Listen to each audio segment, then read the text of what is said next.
Well, we kind of got a little unexpected earlier show of Right Turn Garage TV for the old Commando. And yes, that's 3 bottles of water, and there goes a deer. Look at him. Just running across there. Is there any more? Usually right there by the apple tree, just robbing her blind.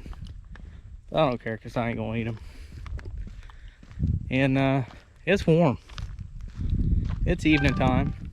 And we took all the Jeep Commando out today. Did a great job. And the axle seal on this passenger side was leaking and caused a heck of a smoke that made me feel just a little, let me just crinkle these a little more, a little uneasy. Because, I mean,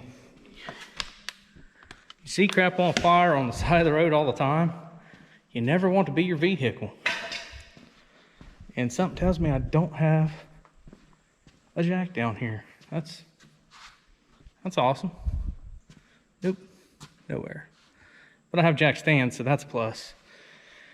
So I'm gonna get out my mighty assortment of, I think this ought to work, from the back of the old Jeep Commando. And we're gonna get working. We're gonna chalk these front wheels first, because we're gonna take both these wheels, tires, off the ground. And the reason why is, I'm not sure how this is set up. I don't know if these axles bolt in. I don't know if I have to remove that rear end cover. I honestly don't know. But all that'll get explained as I do it. As I find out, you'll find out. So I'm gonna go find me some wheel chocks and a jack, and we're gonna, you know, make a heck of a mess. I'll be right back. All right, so we got the wheels off the Jeep, the old Commando. The great thing about these cheap lug nuts like this, the old, you know, get them a Tractor Supply for like 49 cents each, is that the cap comes off while you're trying to get the wheel off of there. So that one wasn't actually too bad. Just know this, whenever that cap comes off, that 3/4 or 19 millimeter now becomes an 18 millimeter. You'll want to know that to put it back on and get it in specs. So here I raised the Commando on the pumpkin. Jack stands right there. And this right here, can you see all that nastiness? Ew. That's a real rear seal leaking. And I'm not 100% sure whether we have to take apart that differential cover or not. We're going to start by taking off these brakes, the brackets, pulling off this rotor on both sides. Now, even though this passenger side isn't leaking, you may as well go ahead and do it, especially if you got to go inside that rear end there, because if not, that's a lot of fluid wasted, a lot of money, and a lot of time wasted. And it doesn't really take that much longer. So I'm just going to take off the rotor. Well, I'm going to start with these bolts here. This is for your caliper. I'll push the piston back with a screwdriver, take off this bolt, and one of those bolts down there, wherever it is. You can probably see it better than I can right now. I'm just guessing. It's right there. But the main thing is cleanliness whenever you get all this apart before you go back together. I bought a bunch of brake clean.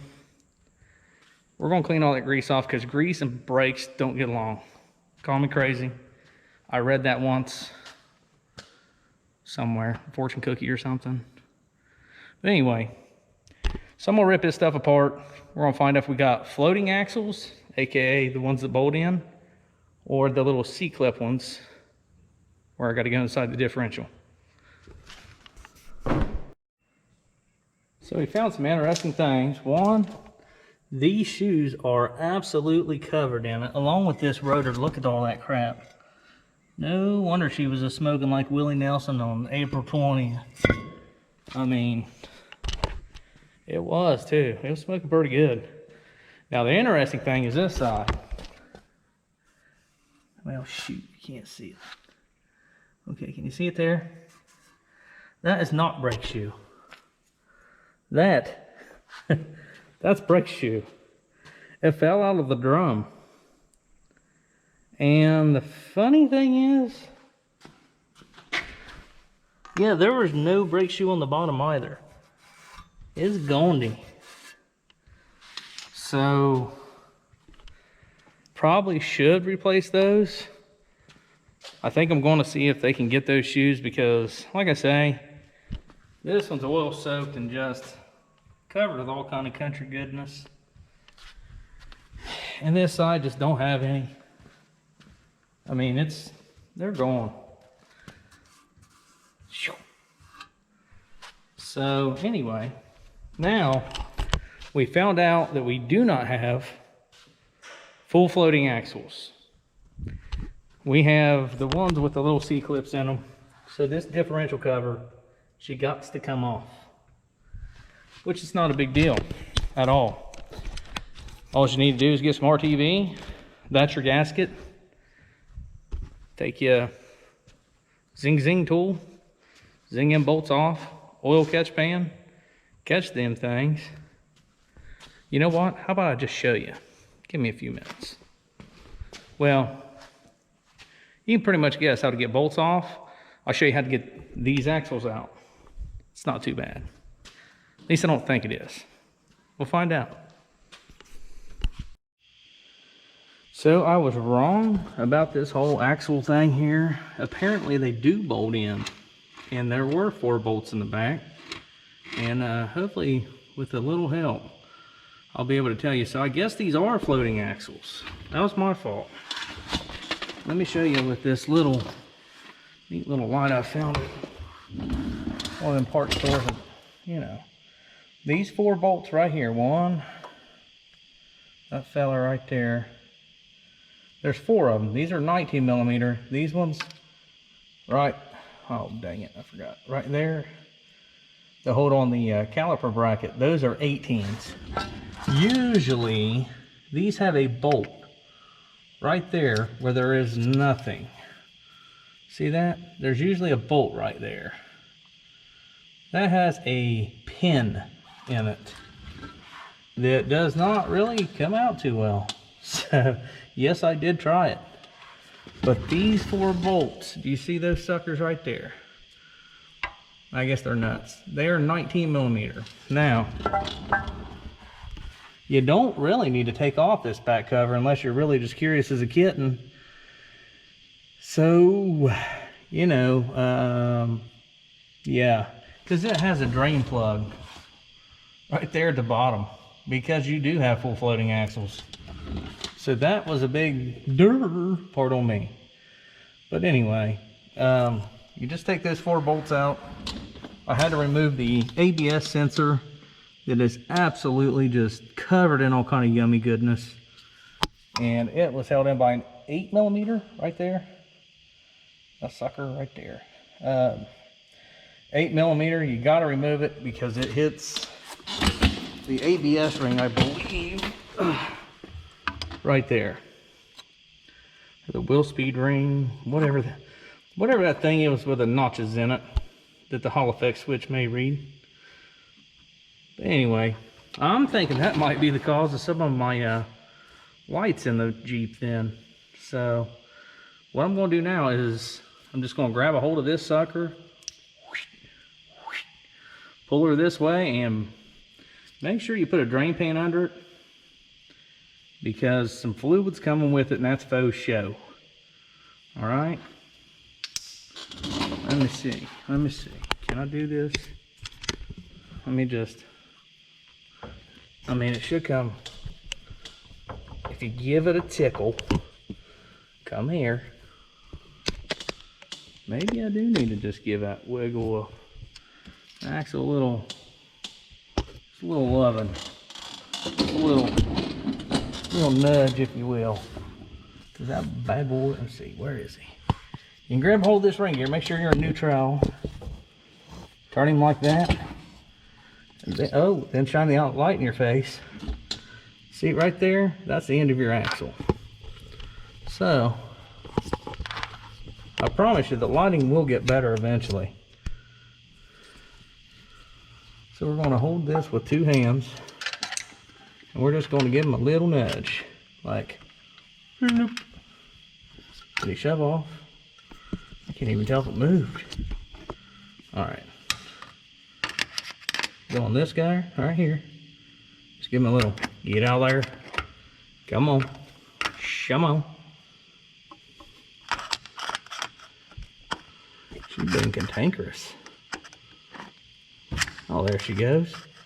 You see it move? You probably didn't, because my lighting is definitely not top notch. Anyway, you're gonna push right there, just a little bit, just on the edge, just living on the edge, just a little bit, probably in between this spider gear shaft and the edge of your axle, just to get it, just to give you a little room. And then, you know, with a little bit of Popeye power, you should be able to pull this sucker out and make a heck of a mess. Make sure you have your drain pan ready. Here, can you sit like that? Can you? Can you? Good. Sit. Come on.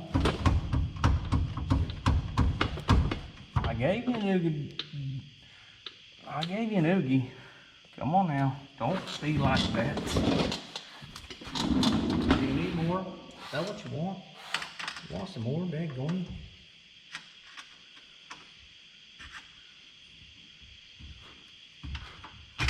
There it goes.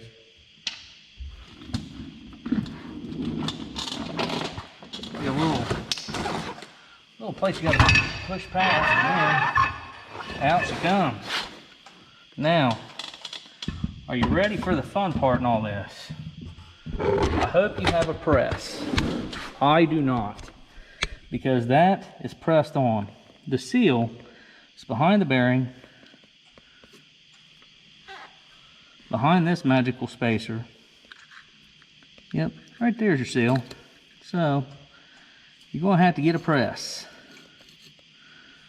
or cut all this crap off and press it on. You're gonna have to do something magical, and I'm not really sure. You know, I'm gonna have to probably take it somewhere, or buy a press, assemble it, and yeah.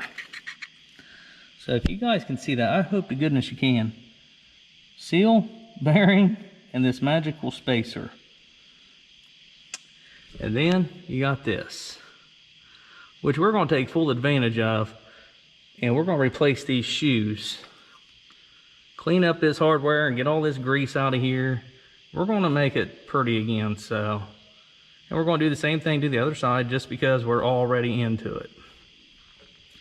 So scratch that. You do need to take the rear cover off to push on the end of those axles with a screwdriver or a pry bar, something. Just push on the edge of her, get her past these 2 little, whatever they are, where the teeth are biting into it like jaws, and then hopefully we should be able to get these shoes. I'm hoping to order all this stuff tonight, have it this week, and little by little we'll get this puppy back together. We might even throw on a muffler, you know, just to make it sound a little more gooder, because it needs one. It's got a slight hole in it, and that slight hole sounds good because it's like, but you know. Anyway, we're gonna come back to this. We're gonna order some parts and see if we can't find out who can press this on and off, and we're gonna go from there and call it a night.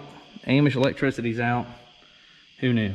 So we'll see you guys bright and dim, kind of early maybe, if I don't have to work overtime. So we'll come back at it tomorrow. Well, we've learned a few things on this Jeep already. One, that our axles bolt in differently than what we thought. Two, that took a few more tools than what I was figuring on using. And three, I'm gonna have to go see some friends in town to get the new bearing pressed on. Show you what I mean. Now, this little garage is a pigsty because I've got everything. Just look at it. It's just all kinds of junk. Well, this right here is the bearing. It also had, I don't know where it went. This, is that it? That's part of the bearing. Anyway, has your bearing, and it has a little thrust washer, whatever the heck it is, right up top there. So, you'd have to put this whole darn thing in a press somehow. And I've lost the daggone, there it is. These are another thing I'll tell you about. Chrysler, I'm kind of disappointed, not even gonna lie. Because these are replacement ones. And how I know that is, these particular ones are 19 millimeter. The original have 18 millimeter nuts and no head on these. No head. So, this is one of the originals. This is, see how it has no head? Well, these are also non-splined piece of metal right here. Now, how in the world do you have this with studs in it, and a non-splined stud, and a non-splined, and not a hex head? That's just terrible, terrible engineering. So what they've done here, this side I told you I thought had been into once, I reaffirm that it absolutely has. So they put a tack weld, which is what I'm going to do to the other side. Put a tack weld to hold stud, which is ingenious. And then they replaced these because they said, you know what, the rest of them must have come out. Let's just replace that horrible idea. So, what I was going to show you is you don't want to mess up these races here, right? Right down here where she sits. You do not want to mess that up. So, what I did is I took it just down. I mean, just as far as I could to where I felt safe and comfy in my safety zone. Then, I used my air hammer and I went but actually I did it up here because if I'd done it down here, I could have scarred that. And I don't want that scarred because if this, I'm not even sure where this thing really sits. It might sit way back yonder here. Yep, it probably does. Probably does. Anyway. But anyway, I didn't want to scar this all up. So, what I did was cut it as far down as I was comfy. And I took my air hammer and shoved. And what it did was create the gap where I'd taken it far enough, the metal was thin, and it cracked it. See the hairline crack? That's all you need. You need it to give just a little bit. And then, whoop, she's off of there. So that's what I would suggest you guys on doing. Now, if you have a press, you're in better shape than me. And I can honestly tell you, after this little experience, I absolutely will have a Harbinese type press. Absolutely. Because this is the, I mean, it's been pretty often. It's been like twice in 2 years now that I've needed a press. And yeah, that's a lot, right? But whenever you need them, you need them. It's just one of those things. I ain't used the air hammer in, oh shoot, at least 4 or 5 months, right? But when you have them, and they're great and they're wonderful. And then you don't have to wait on a machine shop, which these guys are really good to me. And I'll give them a shout out if they say it's cool. I really want to anyway, because these are a great group of guys. But I'm gonna go in there, take the axle in, have them press on the new bearing, the new bushing behind, the new seal behind it. And then we're gonna wait on parts from the Amazonian site, because I thought, well, they'll be here by at least Wednesday. And I was supposed to have an appointment. Got canceled all of a sudden. It's pretty nice. especially since I took the day off for this. I mean, you know. But we're going to get some work done anyway, since that's apparently the way it's supposed to be. We're even going to get that big old pile of dirt moved with the old skid steer Rainy. We're going to get it moved, make the front of the garage great again. You know, maybe move that pile of dirt way over there. I don't know, it just depends on how bad that leak gets, I guess. But we're going to get that pressed on, and then we'll wait for parts, and I'll show you what we got. So we did get a little bit of work done here so far, but today it just happened to be my lucky day.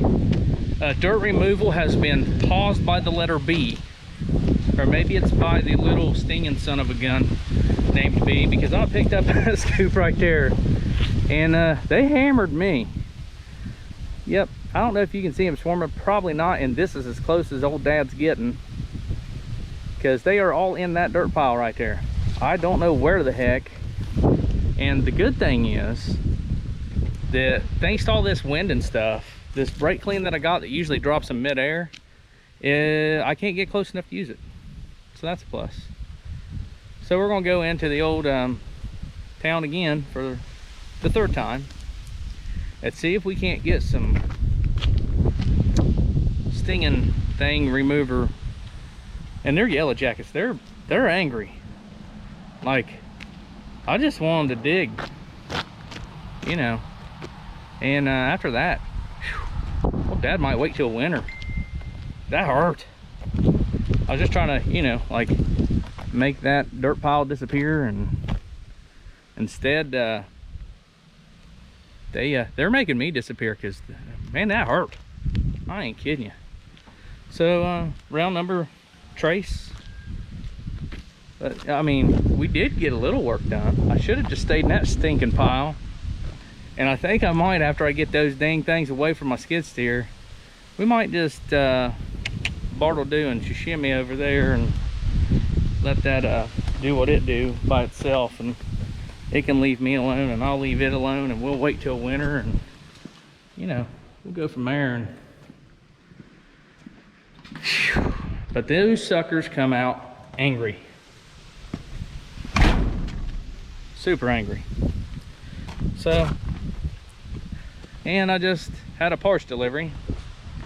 It was wipers, not rotors, not rear brake shoes or emergency brake shoes. None of that good stuff that could really speed along this process, especially since it took off work to, you know, get all this stuff done, and everything seems to be kicking me in the keister. But you know what, sometimes that happens, I guess. But dang it, I don't want it to happen. I get this done. Well, we're gonna go get some beat remover and go back to dirt working until either parts come or they don't.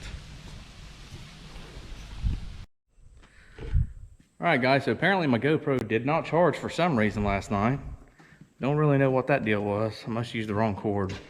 But we got all of our parts in. Look at that. Just look at it. Now, I laid my shoes out. This is the way they were, and I'm just going to assemble them just like that. I replaced the rotors because of that bluish tarning, and you know what? You're going to save yourself a bunch of hassle if you've got something like that going on. Plus, like I said, somebody already took the trouble of putting brand new brake pads on it. So, you know, with the bluing going on and all that good stuff, I thought it was better to go ahead and do that. If your hardware is in bad shape for your rear emergency brakes, probably a good idea to go ahead and get new hardware too. And all right guys, so I was recording yesterday and the camera went dead. Apparently I didn't use the right charger, so I apologize for that, and it kind of cost me a little bit on the recording side of this, so you're gonna have to forgive me guys, sorry. So what I was getting ready to tell you, as I was walking down toward our magical bee pile, I did get the old the skid steer free from all them stinking bees. And I don't know if I should even walk over here, but I just want to see if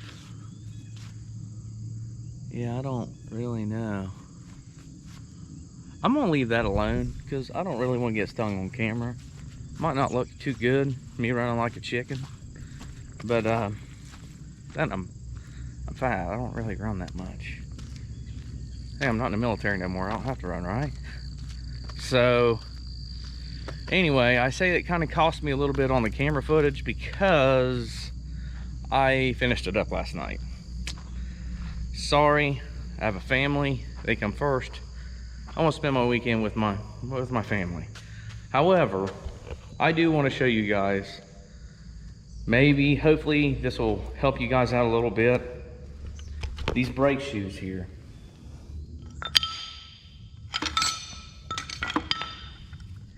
I remember telling you that, excuse me, must be COVID. This side right here is the one with the 2 springs. There's a little hole here, little hole here. Anyway, there's a set of dual springs. One hooks from the back side on both shoes. The other goes from the front side on both shoes. Believe me when I say this, it is a heck of a lot easier to hook that one spring that hooks in the rear. I think it may have been blue or yellow or whatever color it was. I think it was blue. Anyway, it's a lot easier to take that spring, hook it in the rear, and try to get it in there already hooked. And I will tell you this, it is a world of difference with the axle out of it. A lot different. And yeah, it's a lot different. It's a lot easier, a lot more gooder. So, stinking yellow jacket, come back for revenge there, pal. Get out of here. Go on out here. Man, daggone. I'll put your nest alone. Leave me alone. Them things are vicious, buddy. They attacked the poopy out of me the other day. So, anyway, I think the parts store guy, he said that my car, my Jeep, called for 1.6 quarts of differential fluid. Nope, not true. It took 2 completely. 2 DMs. And this one already has the limited slip additive in it. So, and it's Mobile One. They sell pretty good products. So always go with at least 2. I don't know if he looked up the Dana 30 or whatever. This one has the 44, like I said earlier. In the 30, maybe it is 1.6. But I don't have 0.6 fluid ounces sitting around here, because that's just not something I do. The only kind of seal that you really need on that rear cover is silicone. Get you a nice high temp. I think I used high temp gray or something. Anyway, but you're gonna want some high temp. I choose black because it usually mixes in really well, and I painted the differential cover, and I'm gonna end up painting the axle and all that stuff black as well, just to make it look way more gooder. And you're gonna wanna give that thing a few minutes to set up, and what I mean is, you're gonna wanna give it at least 20 minutes maybe to set up before you throw it on there. Go ahead and do your brakes, all this, that, and the other. Get all that stuff out of the way. That way so that has time to tack up on there. Because you don't necessarily want to start dumping synthetic, really thin fluid in there, because you're going to get a leak. It might go away.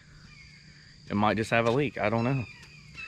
But the magical thing about this is all the lights that was on the old Commando, the ABS light, the brake light, the traction control light, all went off by fixing that wheel seal. And let me reiterate, I did get new wheel speed sensors for both sides, because whenever I pulled the codes, it said something like left rear reading erratically, right rear reading erratically, and I replaced both just because I was already in there. Granted, those you can replace really easily. They're a 8mm bolt, and then you just kind of pull them out, put the dielectric grease in there, plug it back in, and you're good to go. What was that? Anyway, so this project, it took me a little bit of time, mainly because I probably should have ordered the parts in town rather than online, because I'm pretty sure they were supposed to have been here the day before whenever I was recording all this good jazz, and all I got was wipers in. So it kind of is what it is. You roll with the punches. I'm sorry I didn't get to do the great in-depth and detailed job that I wanted to do. It's my fault for charging on the wrong charger. It's a lesson learned. But there's going to be more JK videos. Mama's not around, is she? Nope. Probably going to put a... I'm flirting with the idea. I've been listening to videos. I think we might do a Flowmaster Outlaw muffler on this thing. Like next week. Just maybe. Just maybe. And maybe like a Canon air filter. We're not going to do a whole lot to this thing as far as performance wise, because I don't think it's ever going to win a race. Ever. It's just a good old Jeep. It's fun. It's a fun toy. And she's a 4-wheel drive. So, you know, they're just meant to enjoy to me. I'm not going to go on trail rides or any of that crap because I'm old. And I don't like fixing stuff. I do, but, you know, not if I broke it by romping on it. But look at this. I used that POR paint, and look how shiny that stuff is. And I'm going to recommend that you use gloves, because it does not want to come off at all. But it does one heck of a job. A little bit of prep work, I mean like very little, knock off the dust and rust a little bit, put that stuff right on. They sell a kit. I didn't buy the kit. I just bought like 6 cans off the Amazonian site, little tiny cans even. I mean, they're cute as a button, and they cover quite a bit. I think I did maybe like this back part and this whole side with a little miniature can. Now, I didn't get the inside of the frame yet. I kind of just took advantage of the situation as far as I was waiting on parts, and then I ran into the bee's nest and blah blah blah blah. So I ended up buying like $40 worth of bee get away from me stuff, and but you know, so I'm sorry that I didn't get to go into great detail, but like I say, guys got family, so family comes first. Don't forget that. And as always, guys, thanks for watching. And I appreciate every one of you guys take time out, click on these videos. I really do. So, almost cried. No, I had a frog in my throat. Anyway, so thanks for watching. If you don't mind, you know what time it is. Right there, that old subscribe button. Hit it for me. I appreciate it. It's free, you know, why not? And thanks for watching. You guys have a great weekend.